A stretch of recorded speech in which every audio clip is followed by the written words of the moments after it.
इस कार्य नमो अरिहंताणं नमो सिद्धाणं नमो वायरियाणं नमो वज्रायाणं नमो लोये सब्बसाहुणं। देवलो अनंतानंद सिद्ध परमेश्वरी भगवान की, चित चमत्कारी चिंतामणि पारसनाथ भगवान की, चंद्र प्रभु भगवान की, शांतिनाथ भगवान की, मुनिसुतनाथ भगवान की, महावीर भगवान की, आचार्य मानतुंग स्वामी जी महाराज की, आचार्य महावीर कीर्ति महाराज की, आचार्य श्रीमती सागर जी महाराज की, गुरुवर आचार्य सिद्धांत सागर जी महाराज की। महानुभावों, वर्तमान के समय में प्रत्येक व्यक्ति चाहता है कि मुझे नंबर 1 की पोजीशन मिल जाए, मुझे एक नंबर की श्रृंखला में मेरा नाम आ जाए, मेरा हमेशा अव्वल नंबर आवे। और ये भावना रखना चाहिए, बहुत अच्छी बात है।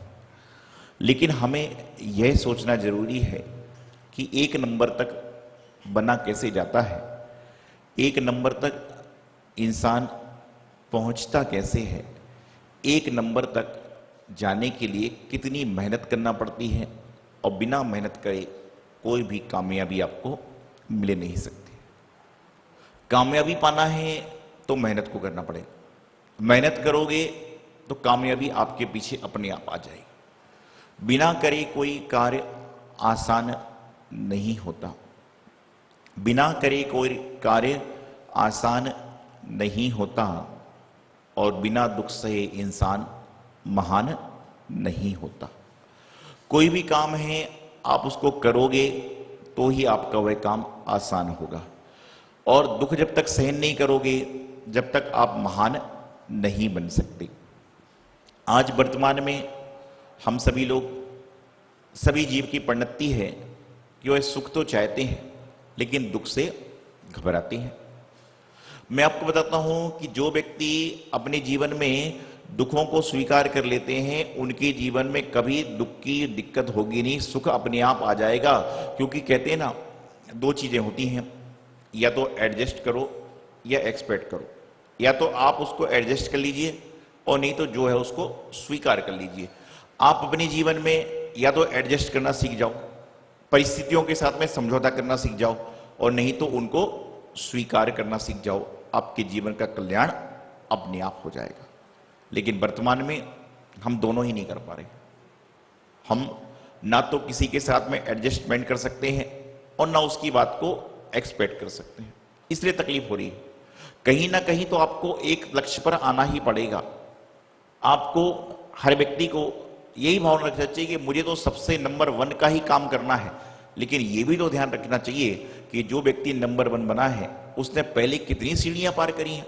आप मुझे बताइए, आप जब मंदिर की सीढ़ी पर चढ़ते हो, शिखर पर जाना है, तो सबसे पहले नंबर की सीढ़ी शिखर पर पहुंचाएगी। लेकिन क्या शिखर पर जाने के पहले आप बिना नीचे की सीढ़ी चढ़े ऊपर पहुंच सकते हो? जब तक आप नीचे की सीढ़ी नहीं चढ़ोगे जब तक ऊपर नहीं पहुंच सकते। तो इसलिए नंबर 1 पे पहले आपको बहुत सारे नंबरों से मिलना पड़ेगा, और जब जाकर आप नंबर 1 बन पाओगे। एक बार एक संत महात्मा के पास एक व्यक्ति पहुंचा, और वहां पर जाने के बाद उसने उनको नमन वंदन नमस्कार करने के बाद कहा कि मैं कामयाबी पाना चाहता हूं, मैं उच्च शिक्षा पाना चाहता हूं, मैं उच्च सीढ़ी पर विद्यमान होना चाहता हूं, मैं ऊपर ऊपर ऊपर जाना चाहता हूं, मुझे बताएं मैं क्या करूं। उन्होंने समझाया कि ऊंचा जाना है तो पहले नीचे के लोगों के साथ में रहो, फिर आगे करो, फिर आगे करो, तो आप जाकर ऊपर पहुंच पाओगे। वो नहीं माना, बोले मुझे तो सीधा सीधा जाना। बहुत सारे ऐसे लोग होते हैं, जैसे यहां पर आप आएंगे, मैं कहूंगा भाई मंदिर में आए हो, पूजा कर रहे हो, तो पहली बार जब पूजा करने बैठते हो तो कभी उसके साथ में बैठकर पूजा करो जिसने बहुत लगातार समय से पूजा कर रही है। और कुछ लोग बात को मानते, कुछ लोग बोले नहीं हम तो कर लेंगे। और कर लेंगे चक्कर में क्या होता है, जब लड्डू चढ़ता है ना, महाराष्ट्र वगैरह प्रांत में, दक्षिण भारत में या कहीं कहीं पर नैवेद्य में लड्डू भी चढ़ते हैं नैवेद्य के समय, और कई जगह बूंदी के लड्डू भी चढ़ते हैं, लाल मंदिर आदि में, अपने दिल्ली में भी। तो कई बार क्या होता है, जब बोलते ना कि क्षुधारुग विनाशाय नैवेद्यम, और हम लोग बोलते हैं भाई सब लोग नैवेद्य को ले लीजिए, तो सब लोग लेते हैं क्षुधारुग विनाशाय नैवेद्यम नृपामति, क्या कहते हैं, स्वाहा। लेकिन समझ तो होती ही नहीं है, उसने तो लिया और नैवेद्यम नृपामति मुंह में डाला और बोला आहा। ज्ञान ही नहीं है, उसके पहले पता ही नहीं है कि लड्डू चढ़ाने के लिए कि खाने के लिए।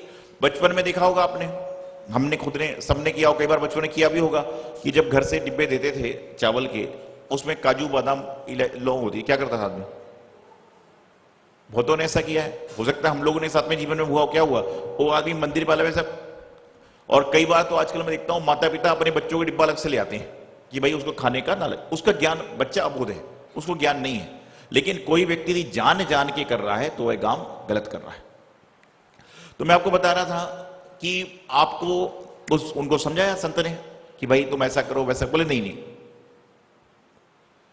तो उन्होंने कहा अच्छा एक काम करो, सामने फूल का बगीचा है, इसमें तुम्हें सुंदर से सुंदर फूल को लेके आना है, लेकिन एक पेड़ से फूल तोड़ना है और उसमें तुम्हारे सामने एक शर्त है कि तुम्हें जो सबसे सुंदर फूल लगे उसको तोड़ लो, जो नंबर 1 का फूल लगे उसको तोड़ लो और अपना फूलों को देखते हुए चले जाओ।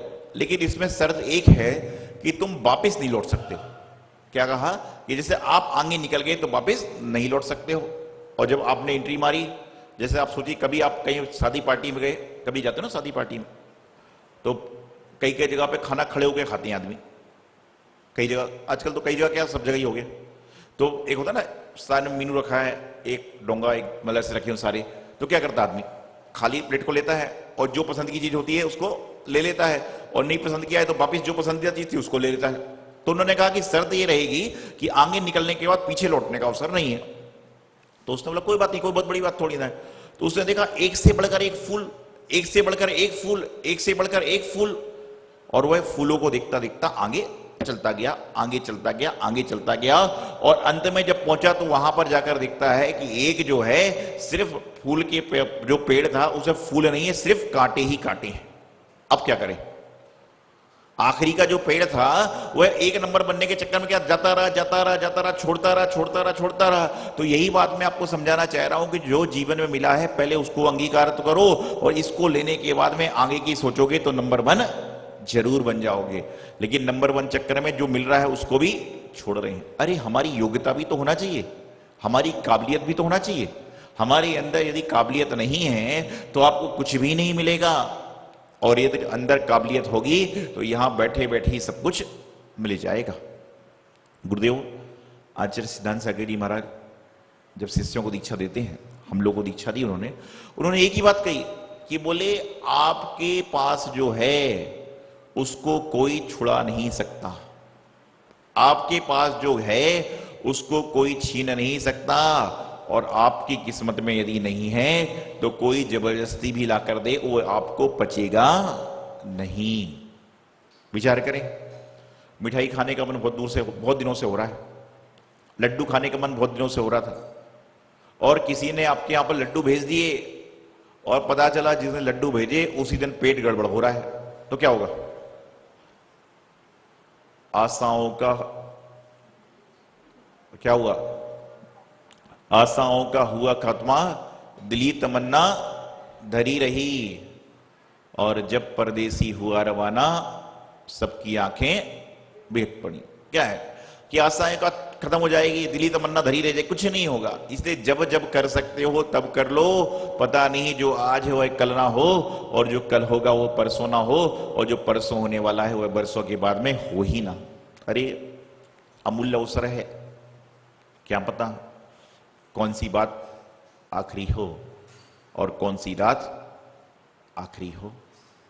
जितना मिल जाए उतना प्रेम से जी लो, पता नहीं फिर इस समय के लिए हम तरसते रहें और यह समय हमें दोबारा मिल ना पाए। तो नंबर 1 बनने के चक्कर में हम लोग क्या करें? अपने आप को नंबर 1 बनना है तो पहले बीच के पड़ाव को भी पार करें। आपने कभी स्कूल में कॉलेज में बच्चों को जब मेडल मिलते हैं, आपने गए होंगे, देखा होगा, 1 नंबर 2 नंबर और 3 नंबर खड़ा करते हैं। तो कैसे बना रहता है? 1 नंबर बीच में, 2 नंबर साइड में और 3 नंबर थोड़ा सा नीचे। अब विचार करिए कि जिसको 1 नंबर को खड़ा होना है तो कैसे होता है?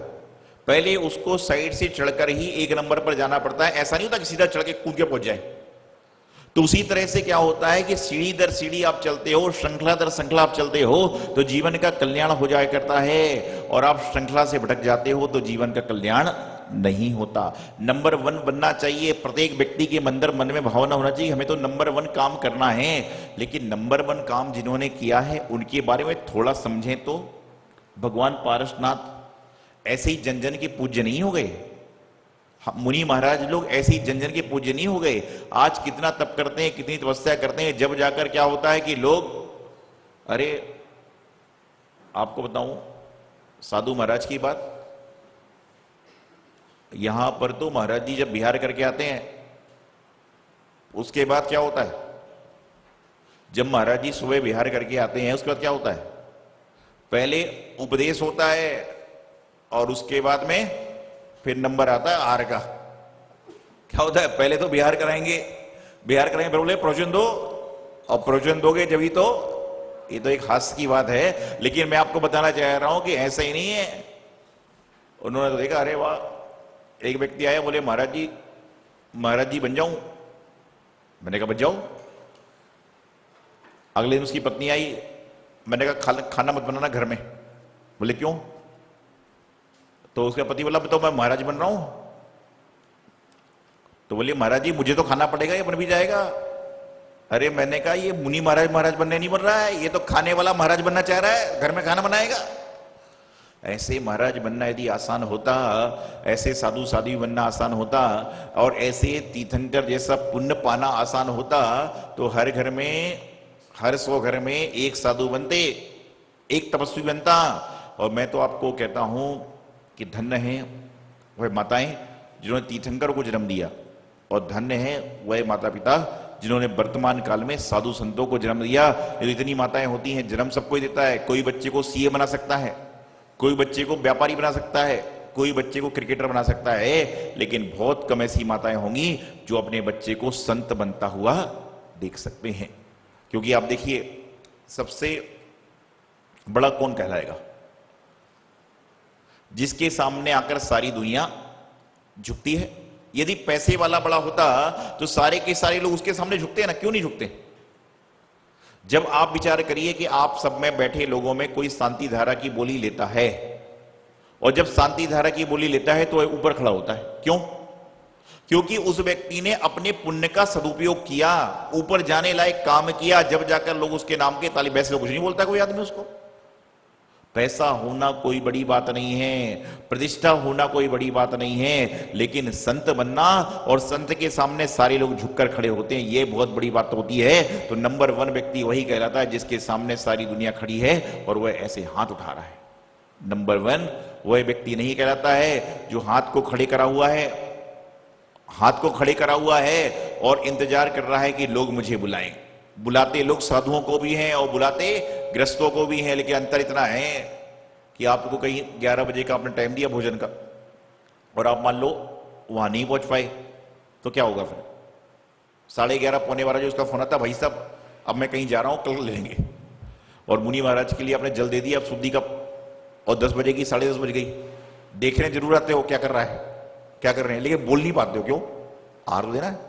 तो जीवन में मैंने आपको बताया कि नंबर 1 बनने का प्रयास करें। नंबर 1 बनना ही चाहिए, लेकिन नंबर 1 बनने के लिए, अर्थात साधु संत बनने के लिए, तीर्थंकर बनने के लिए, महापुरुष बनने के लिए, अच्छे व्यक्ति बनने के लिए कितना काम करना पड़ता है उसको देखें और अपने जीवन का कल्याण करें। यही मंगल शुभ भावना। आचार्य गुरुदेव श्री सिद्धांत सागर जी महाराज की जय। जिनेंद्र।